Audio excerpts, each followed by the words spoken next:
వెంకటేశ్వర స్వామి దేవాలయంలో చోరీ కేసులో 5 నిందితులు అరెస్ట్ అయ్యారు.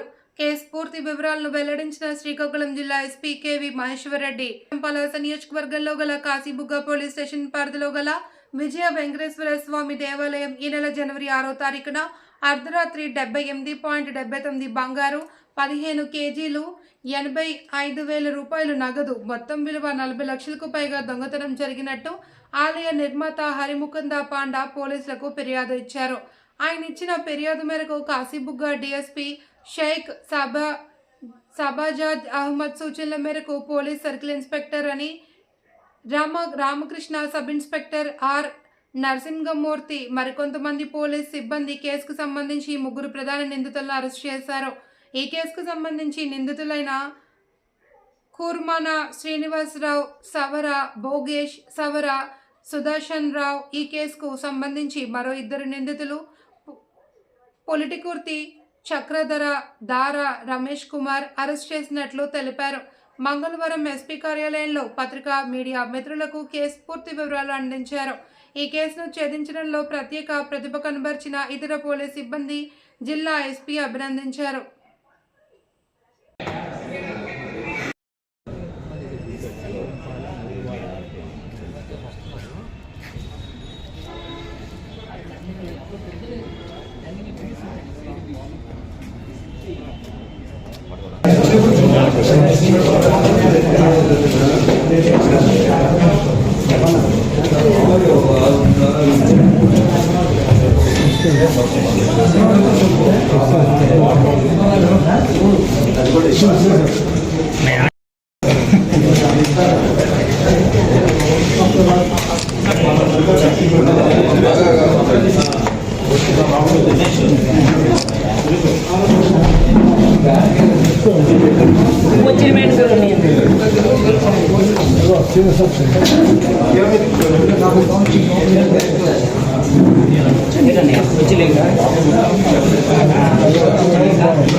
అందరికీ నమస్కారం. మనకి శ్రీకాకుళం జిల్లాకు సంబంధించి Kasibugga police sub division, Kasibugga police station లిమిట్స్లో మనకి ఈ నెల 12వ తారీఖున ఒక కంప్లైంట్ రావడం జరిగింది. అక్కడ వెంకటేశ్వర స్వామి టెంపుల్ ఏదైతే ఉందో కాశీబుగ్గ పోలీస్ స్టేషన్ లిమిట్స్లో అక్కడ ఒక ప్రాపర్టీ అఫెన్స్ జరిగినట్టు, అక్కడ ఒక 15 కిలోల సిల్వర్ ప్లస్ 600 కిలోల గోల్డ్ ప్లస్ ఒక 80,000 వరకు హుండీలో ఉన్న క్యాష్ తీసుకెళ్ళిపోయారని చెప్పి కంప్లైంట్ వచ్చింది. అఫెన్స్ ఎప్పుడు జరిగింది ఏమన్నా కూడా క్లారిటీ లేకుండా కంప్లైంట్ ఇచ్చారు. సో దాని బేసిస్ మీద మనకి వర్కౌట్ చేసి టీం, మనకి కాశీబుగ్గ పోలీస్ స్టేషన్ టీం ఏదైతే ఉందో, కాశీబుగ్గ డిఎస్పీ అహ్మద్ గారు అండ్ కాశీబుగ్గ సిఐ రామకృష్ణ గారు, వీళ్ళ టీం మొత్తం దీనికి సంబంధించి అఫెన్స్ ఎవరైతే చేశారో ఆ 5 మంది వ్యక్తులను పట్టుకోవడం జరిగింది. అండ్ టోటల్గా లాస్ ప్రాపర్టీ ఏదైతే ఉందో 100% రికవరీ చేయడం జరిగింది. అంటే పోయిన 15 కిలోల సిల్వర్, 600 కిలోల గోల్డ్ అండ్ క్యాష్ 80,000 చిల్లర క్యాష్ ఏదైతే పోయిందో అది మొత్తం రికవరీ చేయడం జరిగింది. ఈ అఫెన్స్ వచ్చి మనకి చేసిండేది మెయిన్ వచ్చి మనకి కుర్మాన శ్రీనివాసరావు అన్న వ్యక్తి చేశారు. ఈయనది మనకి ఎల్ఎన్పేట మండల్ కొట్టిపల్లి విలేజ్ అనేది. ఈయనతో పాటుగా సవర భోగేష్ గారు and Savara Sudarshan Rao, so వీళ్ళు ఈ 3 కలిసి అఫెన్స్ చేశారు. వీళ్ళకి మొత్తం కోఆర్డినేషన్ అంతా చేసిండేది దార రమేష్ కుమార్ అన్న వ్యక్తి చేశారు. అండ్ ఈ ప్రాపర్టీ మొత్తం తీసుకొని వెళ్ళి వీళ్ళు చక్రధర్, పుల్లేటి గుర్తి చక్రధర్, ఈయన హీరమండలంకి సంబంధించిన వాళ్ళు, సో వీళ్ళ దగ్గర పెట్టడం జరిగింది. ఈ 5 మంది కలిసి ఈ ఎల్లంపేట హీరమండలంకి సంబంధించిన వీళ్ళు కలిసి ఈ అఫెన్స్ చేయడం జరిగింది.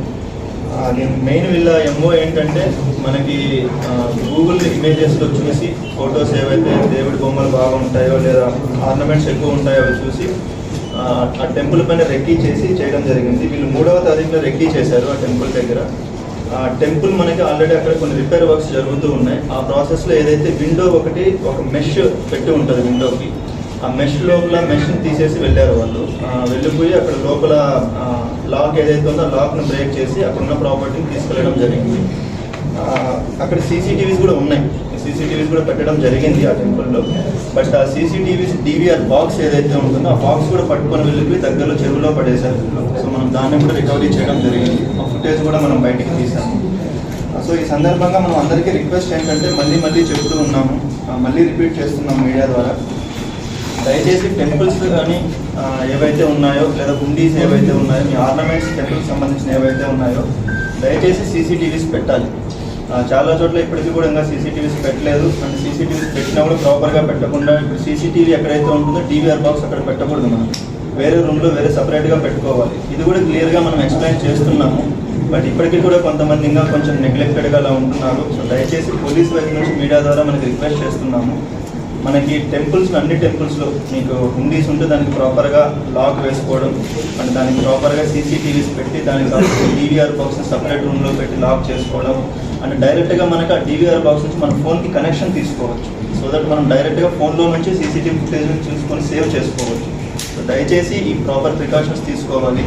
సెకండ్, ఆ టెంపుల్కి మనకు మెయిన్ గేటే కాకుండా సైడ్ లో కూడా మనం అరెస్ట్ చేసాము. 2024 సంవత్సరంలో అరెస్ట్ చేసి రిమాండ్ పంపించడం జరిగింది. అప్పుడు కూడా ఆల్మోస్ట్ 50 వరకు టెంపుల్ అఫెన్సెస్ చేశారు. మొత్తం 9 మంది గ్యాంగ్. సో ఇక్కడ శ్రీకాకుళంలో చేశారు, మెదక్ డిస్టిక్లో చేశారు, కోనసీమ, గుంటూరు ఈ ఏరియా అంతా కూడా చేశారు. చేసి వీళ్ళు సంవత్సరం పాటు జైల్లో ఉన్నారు. ఈ శ్రీనివాసరావు అనే లాస్ట్ అక్టోబర్ ఏంటంటే నవంబర్లో 2020 నవంబర్లో బయటకు వచ్చారు. వచ్చిన తర్వాత మళ్ళీ 4 అఫెన్సులు చేశారు. సో 2 నర్సన్నపేట లిమిట్స్ చిన్న అఫెన్స్ 5,000, 6,000 పోయిన అఫెన్స్ అది. కాశీబుగ్గ అఫెన్స్ ఒకటి, ఇంకోటి పత్తిలి మన్యం డిస్ట్రిక్ట్ అక్కడ కూడా చేశారు. సో వీళ్ళపైన షీట్స్ ఓపెన్ చేసి ఉన్నాయి. వీళ్ళపైన సర్వేలెన్స్ కూడా ఉంది. సో సర్వేలెన్స్ ఉంది కాబట్టి మనం త్వరగా పట్టుకోగలుగుతాం. స్టేషన్ లిమిట్స్ కాశీబుగ్గ అండ్ పత్తిలి మన్యం డిస్ట్రిక్ట్. ఈజీగా ప్రాపర్టీ ఈజీగా దొరుకుతుంది, అమ్మితే డబ్బులు వస్తాయి, డబ్బులతో ఎంజాయ్ చేయొచ్చు. సార్ ఈ కేసు క్లూ ఎలా పట్టగలిగారు సార్? అది ఇంటర్నల్గా చేసేది బికాజ్ ఇది కంప్లీట్గా మనకి టెక్నికల్ అనాలిసిస్ పైన చేసిండేది. సో అవి మనం బయటికి చెప్పలేము. మనకి రెగ్యులర్గా ఏదన్నా పబ్లిక్ ఇచ్చిన ఇన్ఫర్మేషన్ అయితే మనం చెప్పగలుగుతాం. బట్ టెక్నికల్గా మొత్తం ఎందుకంటే మనకి అఫెన్స్ ఎప్పుడు జరిగిందో తెలియదు. 6వ తారీఖున తర్వాత ఎప్పుడైనా జరిగి ఉండొచ్చు. మనకి రిపోర్ట్ వచ్చింది 12వ తారీఖున వచ్చింది. సో ఆ వారం రోజుల్లో ఎప్పుడైనా జరిగి ఉండొచ్చు కాబట్టి అంటే మనకి సీసీటీవీ ఫుటేజ్ కూడా లేదు. సో కాబట్టి మొత్తం టెక్నికల్గా చేయవలసి వచ్చింది. సో అందుకని కొంచెం మరి ఇప్పటికైనా ఎప్పుడు జరిగింది అన్నది ఇప్పుడు డిస్క్లోజ్ అయింది. సో ఇది 9th ఈవినింగ్ జరిగింది అఫెన్స్. 3వ తారీఖున రెక్కీ చేశారు. 9వ తారీఖు ఈవినింగ్ వచ్చి అఫెన్స్ చేశారు. వీళ్ళు 10 నైట్ చూసుకున్నారు. 10 నైట్ వాచ్మెన్ చూసి అక్కడ ఉన్న పర్సన్కి చెప్తే ఏం జరగలేదు, మీరు బయట డోర్ ఏదైతే ఉందో ఆ డోర్ ఓపెన్ అయిపోయి ఉందని చెప్పారు. వాచ్మెన్ అయితే 10 నైట్ చెప్పారు. బట్ అక్కడ ఎవరైతే ఓనర్ ఉన్నారో ఆయన ఏం చేస్తారు అంటే ఏం జరగలేదు, ఏం లేదు, మీరు డోర్ వేసుకొని వెళ్ళిపోండి అని చెప్పారు. సో వీళ్ళు లోపలికి వెళ్ళి చెక్ చేయకుండా ఉన్నారు. 12వ తారీఖున చూసుకొని అప్పుడు చెప్పారు మళ్ళీ లోపలికి.